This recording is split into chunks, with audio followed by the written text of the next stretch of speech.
கும்பராசி அன்பர்களே, இந்த தமிழ் புத்தாண்டு விஸ்வாச வருட சிறப்பு பலன்கள் யோகத்தை கொடுக்க போகிற நிலைகள் என்னென்ன தெளிவாக பார்த்துருவோம்.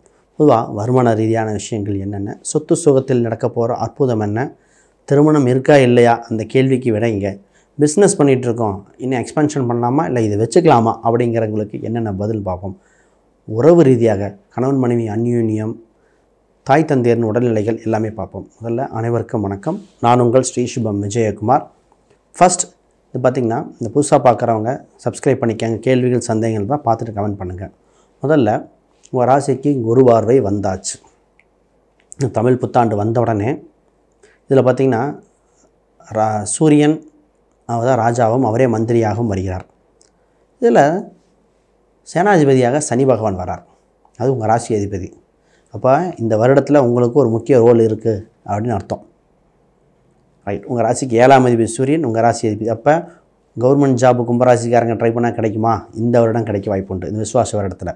அதை பற்றி முதல்ல தொழிலில் அரசுக்கு நிகரான பதவி யோகம் உண்டு.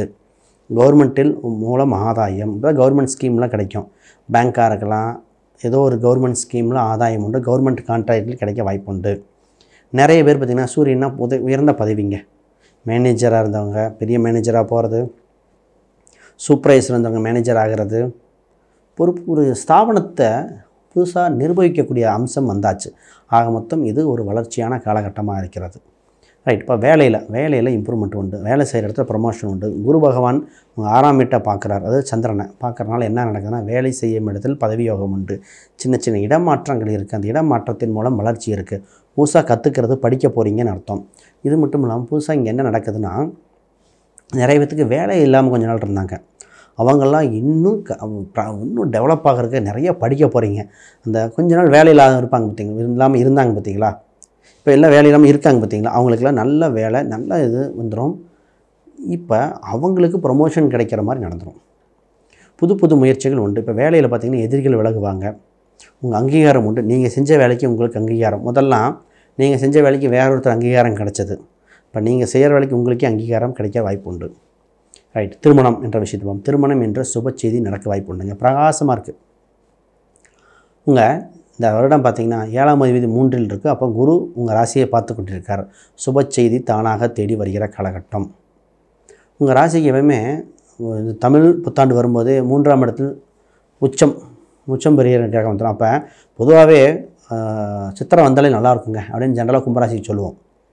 ஏன்னா அந்த அம்சம் இருக்குது. அப்போ திருமண ரீதியாக சித்திரை மாதத்தில் ஒரு தகவல் வர வாய்ப்பு இருக்குது. அந்த ஆரம்பித்த இந்த 1 மந்தில் திருமணம் சம்மந்தப்பட்டது நடக்கும். ரொம்ப நாளாக தடைபெற்ற திருமணம் நடக்க வாய்ப்பு உண்டு. இதில் ஒரு சிலருக்கு பார்த்திங்கன்னா அப்பா வழி சொந்தம் வந்தால் அவங்களுக்கு நல்ல செய்திகள் வர வாய்ப்பு இருக்கிறது. முக்கியமாக ஒன்று மட்டும் கவனிச்சுக்கணும். திருமணம் சம்மந்தப்பட்டதில் இந்த ஏஜ் ஃபேக்டர் அப்படிங்கிறது இங்கே கொஞ்சம் முன்ன பின்ன மாற வாய்ப்பு உண்டு. சிமிலர் ஏஜ் இல்லை கொஞ்சம் ஏஜ் கொஞ்சம் கூட ஹைட்டு ஏஜ் சில மாறுதல் இருக்கும். அதை மட்டும் கிளவராக பார்த்துக்கங்க. பொதுவாக ஒரு திருமண பொருத்தம் போடும்போது கவனிக்க வேண்டிய நட்சத்திர பொருத்தம் மட்டும் போடுறாங்க. எவ்வளவோ பலன் சொல்லுவேன். கட்ட பொருத்தம், கிரக பொருத்தம், தசாபுத்தி பலன்கள், அது ரீதியான பொருத்தங்கள், குழந்தை பிறப்பு, 7ஆம் அதிபதி சந்திரன் என்ற எல்லாம் சொல்லுவேன். 10க்கு எத்தனை பொருத்தம் இருக்குங்க அப்படிம்பாங்க. அடப்பா எப்படிங்கன்னு வருத்தப்படுவோம். எத்தனை சொல்லியும் 10க்கு எத்தனை பொருத்தம். ஒரு சில ஜாதத்துக்கு 11க்கு 9 பொருத்தம் இருந்தால் நான் வேணான்னு சொன்னேன். அவங்களுக்கு அது புரியலை. ஒரு சில ஜாதகம் 11க்கு 7 பொருத்தம் இருந்தால் மேட்சிங் போட்டிருக்கு. அவங்க அப்போ 10 பொருத்தம்ங்கிறது வாழ்வில் முக்கிய டிசிஷன் எடுக்கிறதுக்கு 10ஆவது பொருத்தம். இப்போ அதை மட்டும் வச்சு எடுக்க வேண்டாம். திருமண பொருத்தம் ரொம்ப கிளவராக பார்க்கணுங்க. நல்லா திருமண பொருத்தம் பார்க்குறவங்க பாருங்கள். முகூர்த்த நாள் கரெக்டாக குறிக்கிற ஆளாக பார்த்துக்கங்க. ரைட்.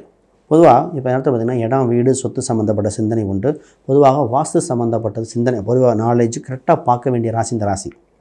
ஏன்னா காலபுருஷனுக்கு பாதகஸ்தானமாக இருப்பதால் இவங்க எந்த ஒரு டிசிஷன் 1க்கு 2 முறை ஆராய்ச்சி செய்து பண்ணணும். அது குறிப்பாக வாஸ்து கவனம் தேவை. ஏன்னா காலபுருஷனுக்கு 4ஆம் இடத்தை சொல்லக்கூடிய சந்திரன் தான் இந்த இடத்துக்கு வந்திருக்கார். பாதகஸ்தானத்தில் 4 பாதகம் தொடர்பு, வாஸ்து முக்கியம். வாஸ்து சம்மந்தப்பட்ட வர பார்க்க வேண்டிய ராசி இந்த கும்பராசி. ரைட். இவங்களுக்கு எப்போயுமே பார்த்திங்கன்னா கலைத்துறை, இந்த மீடியா, ஹோட்டல் இண்டஸ்ட்ரி, ஃபுட்டு சம்மந்தப்பட்டது, ட்ராவல் சம்மந்தப்பட்டது, அக்ரிகல்ச்சர் பேஸ் இதெல்லாம் கொஞ்சம் இன்ட்ரெஸ்ட் வந்துடும். இதோ இப்போ அமையிற காலகட்டமும் உண்டு. அந்த மாதிரி பண்ணுறவங்க நிறைய பேர் ஆடு மாடு கோழி வளர்ப்புலாம் கேட்டாங்க. ஆல்ரெடி பெரிய அவங்க கம்ப்யூட்டேஷன் நிறையா இருக்குது. இருந்தாலும் இன்வெஸ்ட்மெண்ட்டுக்காக கேட்டாங்க. இந்த மாதிரி ஃபார்மிங், அக்ரிகல்ச்சர், மீன் வளர்த்தல் இதெல்லாம் யோகம் இருக்குங்க. பார்க்கலாம். மற்ற ஜாதக ரீதியாக பார்க்கணும். இப்போ தொழில்துறையில் வளர்ச்சி எப்படி இருக்குது? இப்போ தொழில்துறையில் நல்ல வளர்ச்சியாக இருக்கும். வண்டி வாகனம், ட்ராவல் சம்மந்தப்பட்ட இண்டஸ்ட்ரியில் இருக்கிறவங்க, அரசு நிர்வாகம் பண்ண துணையில் இருக்கிறவங்க நல்ல வளர்ச்சியாக இருக்குது. தொழிலை விருத்தி பண்ணக்கூடிய காலகட்டம் இப்போவும் உண்டு. அடுத்த வருஷம் நல்லாயிருக்கு. இத்தனால இன்வெஸ்ட்மெண்ட் பணத்தெல்லாம் இப்போ தான் லாபம் சம்பாதிக்க வேண்டிய காலகட்டம். எல்லாம் இன்வெஸ்ட்மெண்ட் எப்போ தான் லாபம் வரும்? இப்போ தான் வரும். இப்போ லாபம் சம்பாதிக்க வேண்டிய காலகட்டம் வந்தாச்சு. இது உங்களுக்கு ஆரோக்கியமான சூழ்நிலை உண்டு. ஆக வளர்ச்சியான காலகட்டத்தை நீங்கள் முன்னேறி செல்லுங்கள். தைரியமாக சொல்லிட்டு போயிட்டுருக்கலாம். ஒன்றில் கவனமாக இருக்கணும். ராசிக்காரங்க 2இல் சனி பகவான் இருப்பதால் வாக்கு கொடுத்தால் கரெக்டாக இருக்கணும். சனி பகவான் நீதிமான். வாக்கு கொடுக்குறீங்க, ஒருத்தர் பணம் தரீங்கன்னா கரெக்டாக இருக்கணும். குடும்ப உறவுகள், குடும்ப சம்மந்தப்பட்ட விஷயத்தில் பேச்சுவார்த்தைகள் கொஞ்சம் கனிவாக பேசணும். நீங்கள் சொல்லக்கூடிய விஷயங்கள் பழிக்கக்கூடிய நிலையில் இருக்கலாம். வாக்குப்பளிதம் 2-5 தொடர்பு, 2இல் சனி. நிறைய ஜோசியர் இப்போ தான் பார்த்திங்கன்னா நிறைய புதுசாக ஜோசியம் படிப்பீங்க, மியூசிக் கற்றுக்குவீங்க, புதுசாக ஒரு முயற்சிகள், மாதிரி பாட்டு படிக்கிறது, இது மாதிரி நிறைய விஷயங்கள் தான் படிக்கக்கூடிய காலகட்டம். நீங்கள் சொல்கிற சொல் பழிக்கிற காலகட்டம். கவனமாக சொல்லுங்கள். உங்கள் ராசிக்கு ராகு 7இல் கேது பகவான். ராகுவோட தாக்கம் ஒன்று மைண்டை ரிலாக்ஸாக வச்சுக்கணும். கன்ஃபியூஸ் ஆகிடக்கூடாது. நிறைய சிந்தனைகள் ஸ்பீடாக திங்க் பண்ண தோணும். இது சந்திரன் பாதித்தவங்களுக்கு என்னென்னா மனக்குழப்பத்தை கொடுத்துரும். அப்போ இந்த ராகு கேது திருநாகேஸ்வரம் சென்று பாலாபிஷேகம் ஒரு டைம் பார்த்துட்டு வரும்போது இந்த ராகு கேது சம்மந்தப்பட்ட தாக்கம் குறையிறதுக்கு சந்திரன் ராகு தொடர்பை சரி செய்ய வேண்டிய காலகட்டம். பொதுவாக சந்திரன் ராகு சம்மந்தப்பட்டாலே பொதுவாக பார்த்திங்கன்னா இந்த காலில் வெரிக்கோஸ் நரம்பு மாதிரி எதாவது வருதா, கால் நரம்பு எதாவது பிரச்சனை இருக்கான்னு கேட்கும். அந்த மாதிரி இருந்தால் அவங்களுக்கெல்லாம் சரியாக வாய்ப்பு இருக்குது. இதை பாருங்கள். மாணவர்களுக்கு நல்ல யோகமான காலகட்டம் உண்டு. மாணவர்கள் தொலைதூரம் சென்று படிக்க வாய்ப்புகள் பொதுவாகவே கும்பராசிக்காரங்க படிப்பாங்க, நிறைய படிப்பாங்க.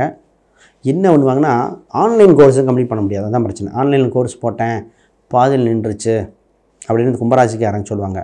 இப்போ ஆன்லைனில் படிப்பதில் கவனம். ஆன்லைனில் ஒரு 3 கோர்ஸ் அப்ளை பண்ணிங்கன்னா 2 தான் சக்ஸஸ், 1 ஃபெயிலியர். அப்போ ஆன்லைனுக்கு ரெக்கமெண்டேஷன் இந்த ராசிக்கு பார்த்து பண்ணணும். பெரிய இன்வெஸ்ட்மெண்ட்டு, பெரிய தொகை பண்ணும்போது கண்டிப்பாக உறுதி எடுத்து தான் படிக்கணும். நான் நிறைய கும்பராசிக்கு சொல்லியிருக்கேன். அப்புறம் ஒரு ரொம்ப கவலையான சூழ்நிலை, நல்லா சாப்பிட்டு நல்லா ரெஸ்ட் எடுங்க. இந்த ராசி ஜெயிச்சிரும். ராசிக்கு யோகமான காலகட்டம் உண்டு. வாக்குப்பளிதம் இருக்குது. கமிஷன் வகையில் வருமானம் வந்தாச்சு. இன்னும் ஒரே ஒரு சிறப்பு மட்டும் சொல்லிட்டு நான் நிறைவு பண்ணுறேன். என்னென்னா ஹெல்த் பேராமீட்டர். இப்போ 5இல் குரு போகும்போது கேஸ்ட்ரிக் சம்மந்தப்பட்ட சிந்தனைகள் வரும். இப்போ தான் பார்த்திங்கன்னா ஃபிசிக்கலாக யோகா, ஜிம்முக்கு போகிறேன், வாக்கிங் போகிறேன் அப்படின்னு புதுசாக ஒன்று வரும். அது மாதிரி சிந்தனைகள் இருந்தால் அதையும் முயற்சி பண்ணுங்கள். அது உங்களுக்கு வளர்ச்சியை கொடுக்கும். பூர்வீக ரீதியான சொத்துக்கள் சம்மந்தப்பட்ட சிந்தனைகள் இப்போது பேச காலகட்டம் அல்ல. பேசினா பேசிக்கிட்டே இருக்கணும். அதனால் கொஞ்சம் வெயிட் பண்ணுவது நலம். ரொம்ப பேசி முடிவெடுக்க வேண்டிய காலகட்டம் அல்ல. குழந்தைகள் சம்மந்தப்பட்ட விஷயங்கள், நல்ல காரியங்கள் நடக்கிறனால குழந்தைக்கு முயற்சி பண்ணுங்கள். குழந்தை இல்லாதவங்க குழந்தை கிடைக்கும். குழந்தைகள் முக்கியமான பொறுப்புகள் கொடுக்கறது, அவங்கள வழி நடத்துவதற்கு ஸ்கூல் அந்த மாதிரி பிரம்மாண்டப்படுத்துவது நல்லாயிருக்கும். குழந்தைகளால் சந்தோஷப்பட போகிறீங்க. கணவன் மனைவி உறவில் கொஞ்சம் கவனம். 7ல் கேது பகவான் இருக்கிறனால இந்த கேது பகவான் பார்த்திங்கன்னா சின்ன சின்ன ஆர்கியூமெண்ட் வரும். சுப பிரிவு ஒரு சிலர் கொடுத்துருதுங்க. நான் தொழில் ரீதியாக பிரிஞ்சேன், கன்சீவாக இருக்காங்க, அங்கே இருக்காங்க, 2வது குழந்தை தான் இருந்தாலும் அங்கே இருக்காங்க, வீட்டில் அத்தை வீட்டில் இருக்காங்க, அப்படிலாம் சின்ன ஒரு சுப பிரிவு இருக்கும். சுப பிரிவு ஆரோக்கியத்தை கொடுக்கும். இப்போ உங்களுக்கு முக்கியமான எண்களாக 5, 9 ரொம்ப யூஸ்ஃபுல்லாக இருக்கும். 8ஆம் நம்பரை பயன்படுத்திக்கலாம். கூட நீங்கள் பயன்படுத்த வேண்டிய எண் 3ஆம் நம்பர். 3 தான் இப்போ கோல்டன் டைம். இந்த எண்ணை பயன்படுத்தி வெற்றி வகை சூடுங்கள். இப்போ என்ன பரிகாரம் பண்ணிக்கணும் அப்படின்னா, இந்த ராகுக்கு இது பரிகாரம் கொடுத்தேன் பார்த்திங்களா, திருநாகேஸ்வரர் என்ற பாலாபிஷேகம், அது ஒன்று. இன்னொரு பரிகாரம் இருக்குது, ரொம்ப முக்கியம். அதில் குறிப்பாக இந்த பரிகாரம் ஏன் அப்படின்னா, உங்களுக்கு பப்ளிசிட்டி, அவமானத்திலேருந்து மீண்டு வர்றதுக்கு. பொதுவாக திருவெண்காடு ஒரு டைம் போயிட்டு வாங்க.